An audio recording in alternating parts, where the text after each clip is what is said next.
Jong हे इन को तो आप सबने लव नेक्स्ट टू ड्रामा में देखा होगा, लेकिन क्यों इस पिक्चर की वजह से उनको कुछ लोगों से बहुत ही ज्यादा हिट मिला और अभी तक उनकी कितनी गर्लफ्रेंड रह चुकी है।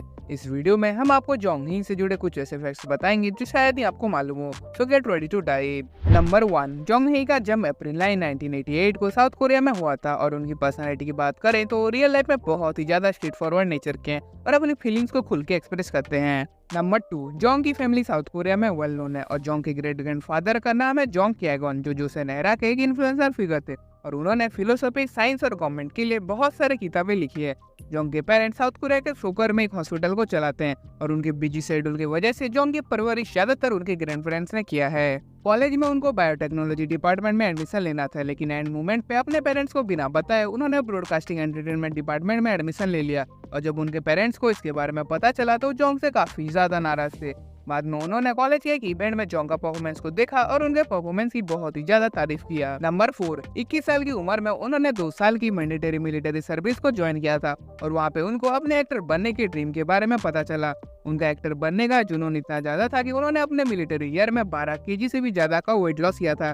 2019 के एक फैन मीट में उन्होंने बोला था कि I will always be actor no matter what. Number 5, उन्होंने अपना पहला डेब्यू किया था 2013 में एओए ब्लैक ग्रुप के मोया सॉन्ग में और उस वीडियो में उनका स्क्रीन टाइम बहुत ही ज्यादा कम है जिसकी वजह से लोगों को उनके इस डेब्यू के बारे में पता नहीं है। नंबर 6, उन्होंने अपना पहला टीवी डेब्यू 2014 के bride of the century drama से किया था जहाँ पे उन्होंने एक आइडल सिंगर का रोल किया है और उसी साल उनको 3 मस्कीटियर ड्रामा में कास्ट कर दिया गया था।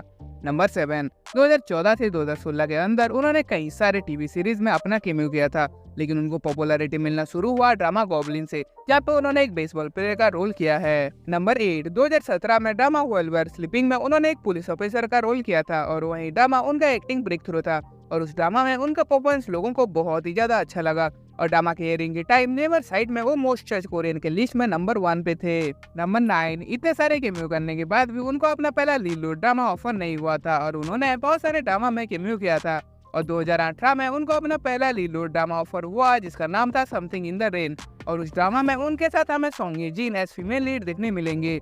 Something in the rain drama के बाद उनको पूरे एशिया में पॉपुलैरिटी मिलना शुरू हो गया था। नंबर 10, अपने यूनिवर्सिटी के दिनों में वो एक म्यूजिक क्लब का हिस्सा थे और उनको कोरियन सॉन्ग सुनना बहुत ही ज्यादा पसंद है। 2020 में उन्होंने but I will miss you song को एक कोरियन सिंगर के साथ मिलकर गाया था और उस दिन लोगों को उनके सिंगिंग स्किल के बारे में पता चला। नंबर 11, सिंगिंग के साथ साथ उनको पेंटिंग करना भी बहुत ही ज्यादा अच्छा लगता है। उन्होंने अपने इंस्टाग्राम में एक पेंटिंग की फोटो शेयर किया था जिसका नाम था one atom day on river and sunset और बहुत सारे कोरियन सेलिब्रिटी उनकी पेंटिंग स्किल का तारीफ करते हैं। नंबर 12, 2019 के एक इंटरव्यू में किसी ने उनको अपने आइडल वुमन टाइप के बारे में पूछा था जिसका जवाब देते हुए उन्होंने बोला कि उनको ऐसी पार्टनर चाहिए जो अपने इमोशन के साथ ऑनेस्ट और स्ट्रेट फॉरवर्ड हो। उन्होंने बोला कि my idol type is not someone who hides her feeling and she is okay. I want them to tell me if she hates something or if she likes something and express her true feeling with courage. Number 13, उनका पहला dating rumour आया है actress song ही जिन के साथ और दोनों ने इससे पहले something in the rain drama में साथ में काम किया है। उस ड्रामा में लोगों को उनकी केमिस्ट्री बहुत ही ज्यादा अच्छी लगी और कुछ इंटरव्यू में तो लोगों से डायरेक्टली पूछते थे क्या तुम दोनों डेट कर रहे हो और उनको डेटिंग करने के लिए सजेशन देते थे। उसके बाद एक्टर ने एक इंटरव्यू में बताया कि what I film was a drama not a documentary, it's all fiction and lawyers. Number 14, फिलहाल उनका रिलेशनशिप स्टेटस लोगों को पता नहीं है क्योंकि वो अपने प्राइवेट लाइफ को सीक्रेट रखना चाहते हैं और हम उनके इस डिसीजन को बहुत ही ज्यादा सपोर्ट करते हैं। नंबर 15, 2018 में उनका पहला कंट्रोवर्सी शुरू हुआ जहाँ वो 54th बेसांग अवार्ड के इवेंट में गए थे और वहाँ पे उनको पॉपुलैरिटी अवार्ड भी मिला था। इवेंट के बाद एक फोटोशूट के टाइम वो सबसे सेंटर पे खड़े थे जिसकी वजह से उनको बहुत सारे क्रिटिसिज्म का सामना करना पड़ा। इंटरनेट में लोग बोले कि सेंटर पे बेस्ट एक्टर या एक्ट्रेस का अवार्ड जिसको मिलता है वो खड़ा होता है और वहाँ पे उनको खड़ा नहीं होना चाहिए। नंबर 16, इस कंट्रोवर्सी से रिलेटेड उन्होंने एक इंटरव्यू में बताया कि I was too nervous, I receive an amazing award that was determined by votes and because it was my first big award ceremony I was extremely nervous. उन्होंने बताया कि I should have paid closer attention to my surrounding but due to my shortcomings there was something I missed. I realized that in future, whenever I am, whether it's an award ceremony or not, I should look around, pay attention to my surrounding and be more careful. Number 17, वो हमेशा से अपने roles के लिए बहुत ही ज्यादा dedicated हैं और डीपी ड्रामा में उन्होंने एक सोल्जर का रोल किया था जिसके लिए उन्होंने 3 महीने की कड़ी बॉक्सिंग ट्रेनिंग की थी।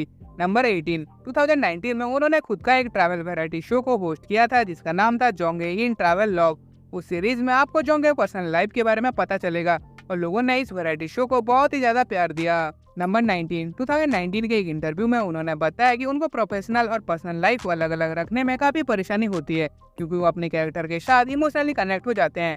जब वो अपनी movie tune in for love का प्रमोशन कर रहे थे तो उन्होंने एक इंटरव्यू में बोला कि when the filming and I feel empty and my heart is it's feel like a breakup every time. Number 20, वो बहुत सारे कोरियन सेलिब्रिटी जैसे ली जंग सूक, ली जी होन और पॉल किम जैसे सिंगर के बहुत अच्छे दोस्त हैं और हमें उनके हैंगआउट के काफी सारे पिक्चर्स देखने मिलता है, जिससे हमें उनकी दोस्ती का पता चलता है।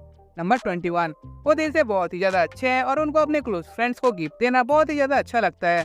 उन्होंने अपने लॉन्ग टाइम मैनेजर को एक फॉरेन कार गिफ्ट किया था और वो अक्सर अपने को स्टार को सपोर्ट दिखाने के लिए फूड ट्रक भेजते रहते हैं। नंबर 22, उनको कोरिया में लोग मिल मैंग के नाम से जानते हैं क्योंकि उनका स्किन बहुत ही ज्यादा सॉफ्ट और व्हाइट है और उनके पास ताइक्वांडो में ब्लैक बेल्ट भी है। नंबर 23, उनकी हॉबीज की बात करें तो उनको बाइक राइडिंग बहुत ही ज्यादा अच्छा लगता है और उनको चीजों को ऑर्गेनाइज और साफ सुथरा रखने की आदत है। नंबर 24, एक इंटरव्यू में उन्होंने बताया कि उनकी वीकनेस है कि वो इंट्रोवर्ट हैं, जिससे उनको लोगों से घुलने मिलने में काफी दिक्कत होता है। उन्होंने बहुत सारे कोरियन ड्रामा जैसे गॉब्लिन, डीपी, स्नोड्रॉप और लव नेक्स्ट डोर में काम किया है और इन सारे ड्रामा में से आपको कौन सा ड्रामा सबसे ज्यादा अच्छा लगता है हमें कमेंट सेक्शन में बताना मत भूलना। Thanks for watching and have a nice day.